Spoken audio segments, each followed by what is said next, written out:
ಎಲ್ಲರಿಗೂ ಸಹ ಗೊತ್ತುಂಟು ಪ್ರತಿ ತಿಂಗಳು ಹುಡುಗಿರಿ ಪೀರಿಯಡ್ಸ್ ಆಗ್ತದಂತ. ಆದ್ರೆ ಕೆಲವರು ಈ ನೋವನ್ನ, ಈ ಒಂದು ಇರಿಟೇಷನ್ ನ ತುಂಬಾ ನಾರ್ಮಲ್ ಆಗಿ ಕನ್ಸಿಡರ್ ಮಾಡ್ತಾರೆ. ನನ್ನ ನಂಬಿ ನೀವು, ನನ್ನ ಸರ್ಕಲ್ ಅಲ್ಲಿ ಎಷ್ಟು ಜನ ಫೀಮೇಲ್ ಇದ್ದಾರೆ, ಅದು ಅಮ್ಮ ಆಗಿರ್ಬೋದು, ತಂಗಿ ಆಗಿರ್ಬೋದು, ಅಥವಾ ಫ್ರೆಂಡ್ ಆಗಿರ್ಬೋದು, ಅಥವಾ ಲವರ್ ಆಗಿರ್ಬೋದು, ಯಾರೇ ಆಗಿರ್ಬೋದು, ನನ್ನವ್ರನ್ನ ನೋಡಿದ್ದಾನೆ.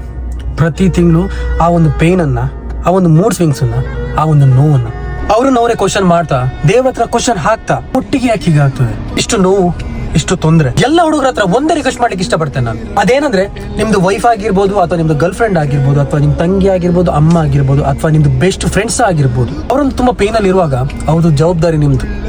ಅವ್ರದ್ದು ಕೇರ್ ಸಹ ನೀವು ಮಾಡ್ಬೇಕು, ಅವ್ರಿಗೆ ಸಪೋರ್ಟ್ ಸಹ ನೀವೇ ಮಾಡ್ಬೇಕು. ನಿಮ್ದೊಂದು ಸಪೋರ್ಟ್ ಇಂದ ಅವ್ರು ಯಾವ ರೀತಿ ಫೀಲ್ ಆಗ್ತಾರೆ ಅಂದ್ರೆ, ಅವ್ರದ್ದು ಎಷ್ಟೇ ಪ್ರಾಣ ಹೋಗುವಷ್ಟು ನೋವು ಇದ್ರು ಸಹ ಎಲ್ಲ ಸಹ ಮಾಯ ಆಗಿ ಹೋಗ್ತದೆ. ಫ್ರೆಂಡ್ಸ್, ನಾ ಸತ್ಯ ಹೇಳ್ತಿದ್ದೇನೆ, ಎಲ್ಲ ಹುಡುಗರು ನನ್ನ ಮಾತನ್ನ ಏನಾದ್ರೆ ಎಗ್ರಿ ಆದ್ರೆ, ನಿಮ್ ಸರ್ಕಲ್ ಅಲ್ಲಿ ಎಷ್ಟು ಜನ ಹುಡುಗಿರು ಇರ್ತಾರೆ ನೋಡಿ, ಅವರೇ ಹೇಳ್ತಾರೆ ಲಾಸ್ಟಿಗೆ, ಸೊ ಟೆನ್ಷನ್ ಮಾಡಬೇಡ, ಇದು ನಾರ್ಮಲ್. ಅವ್ರ ಪೇನ್ ನಿಮ್ಮ ಹತ್ರ ಹೇಳ್ಕೊಡುದು. ಯಾಕಂದ್ರೆ ನಿಮ್ ಮುಖದಲ್ಲಿ ಅವ್ರ ಮೇಲೆ ಇರೋದು ಕೇರಿಂಗ್ ಆಗಿರ್ಬೋದು, ಅಥವಾ ಸಪೋರ್ಟ್ ಆಗಿರ್ಬೋದು, ಆ ನೋವನ್ನೇ ಮರ್ಸಿ ಬಿಡ್ತದೆ. ಈ ಪೀರಿಯಡ್ಸ್ ಬಗ್ಗೆ ಯಾರು ಓಪನ್ ಆಗಿ ಮಾತಾಡ್ತಾರೆ? ಇದರಲ್ಲಿ ಒಂದು ನಾಚಿಕೆ ಪಡುವಂತ ವಿಷಯ ಏನಿಲ್ಲ.